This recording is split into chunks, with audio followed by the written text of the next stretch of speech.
Nous les musulmans, on ne va jamais réclamer que vendredi soit un jour de repos.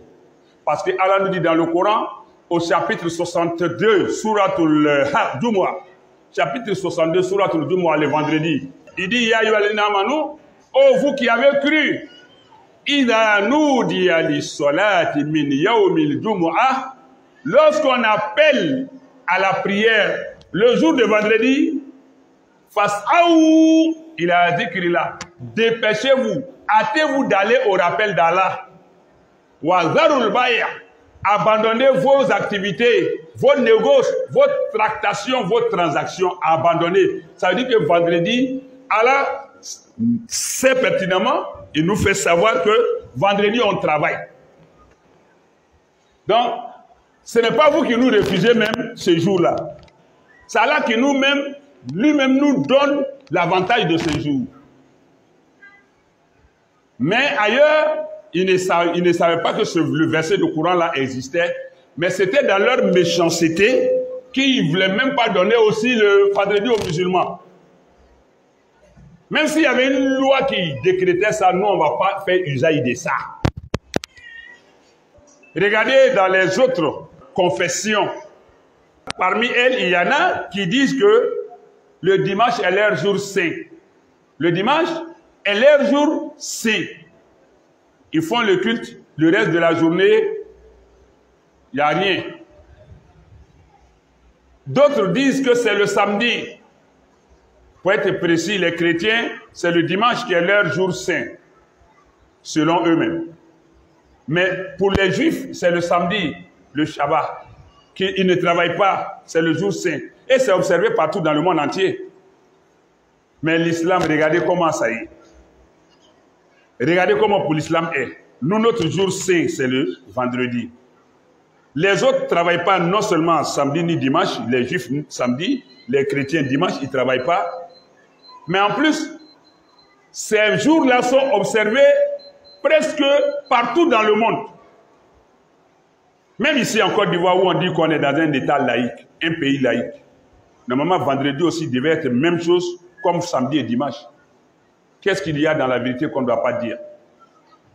Qu'est-ce qu'il y a dans la vérité qu'on ne peut pas dire? Mais le musulman, c'est quoi? Quand il est lésé, quand il est spolié, quand il est victime d'injustice, il positive ça. C'est-à-dire il rend ça en sa faveur encore. Il ne s'assoit pas pour se lamenter, mais il prend ça, comme le diraient certains, en fair play.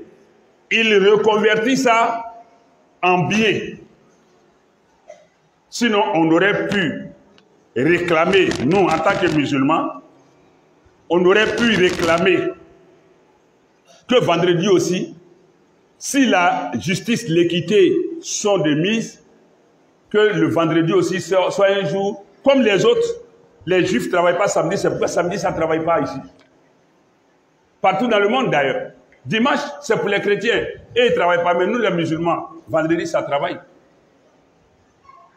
Mais c'est Allah qui nous dit pour nous.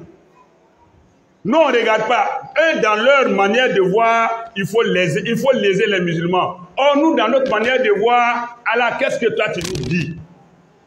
Qu'est-ce que tu nous donnes comme consolation, comme réconfort, comme solution? Pour dire que le musulman, il n'est pas paresseux. Il ne s'attarde pas sur les choses qu'il subit.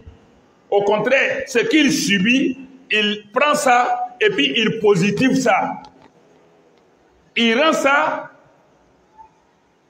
C'est comme quelqu'un te lapide avec les pierres tous les jours. Toi, tu prends, tu rassembles, tu gardes. Tu ne lui lances pas, hein. Lui, il prend les cailloux là, il te lance tous les jours. Toi, tu prends, tu gardes. Et puis maintenant, un beau matin, tu commences à mettre les cailloux là ensemble pour construire une maison. Lui, il est au dehors. C'est ça le musulman, en fait. Tout ce qu'il subit là, il s'en remet à Allah. Allah l'inspire. Il y a l'intelligence que les humains comprennent. Mais il y a l'inspiration qu'Allah donne que le musulman peut avoir et l'homme intelligent n'a pas.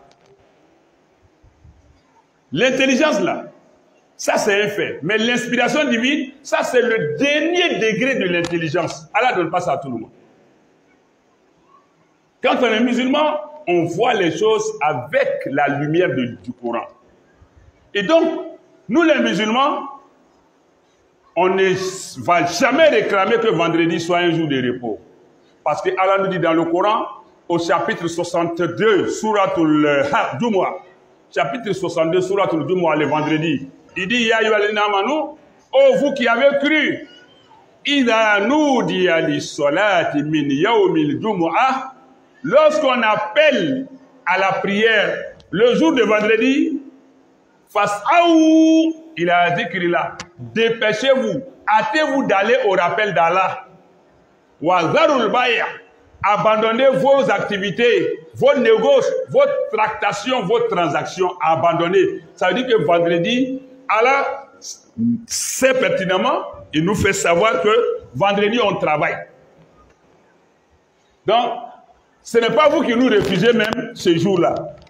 C'est Allah qui lui-même nous donne l'avantage de ce jour. Mais ailleurs, ils ne savaient pas que le verset de Coran-là existait, mais c'était dans leur méchanceté qu'ils ne voulaient même pas donner aussi le vendredi aux musulmans. Même s'il y avait une loi qui décrétait ça, nous, on ne va pas faire usage de ça. Est-ce que je me fais comprendre? Parce qu'Allah même nous a déjà enseigné qu'on doit travailler, mais c'est quand on appelle à la prière, arrêtez tout. Le fait d'aller travailler et maintenant d'arrêter le travail, c'est ça qu'on appelle en arabe zalikum. Quand c'est une seule chose seulement, on dit zalik. On dit zalika quand c'est une seule chose pour laquelle la parole est donnée. Quand c'est pour une seule chose, on dit zalika. Mais Allah dit zalikum khayrun lakum. Ce sont ces choses-là qui vous sont meilleures in kuntum ta'lamun si vous le saviez. C'est-à-dire, le vendredi, le fait d'aller travailler, et puis à l'appel de la prière, le fait d'abandonner le travail, zalikum, ce sont ces deux choses-là, khayrun lakum, qui vous sont meilleures in kuntum ta'lamun si vous saviez. Donc nous, on va aller au travail. Le musulman, il n'est pas paresseux. Deuxième verset maintenant 10, il dit Faïda Khudiyati Solah, mais lorsque la prière finit, Fantashiru fil ardi, dispersez-vous sur la terre, Wabtagu min fadlillah, recherchez les faveurs, les grâces d'Allah. Waskurullaha kasira, mais toujours rappelez-vous abondamment Allah. La'allakum tuflihun, afin que dans votre recherche de bien, vous rencontriez le succès. Le succès, c'est d'avoir eu ce qu'on veut, mais dans la licéité, dans le bien, dans la dignité, dans l'honneur. Parce que quand tu recherches quelque chose en pensant à Allah, pour rien au monde, tu ne vas te laisser maltraiter, diminuer par quelqu'un, parce que c'est lui qui a la chose en main. Tu détiens la chose, mais tu n'en es pas le propriétaire fondamental. C'est Allah qui est le propriétaire. Le musulman doit agir de cette façon. Nous devons travailler. Soyons entreprenants. Ayons l'esprit d'initiative.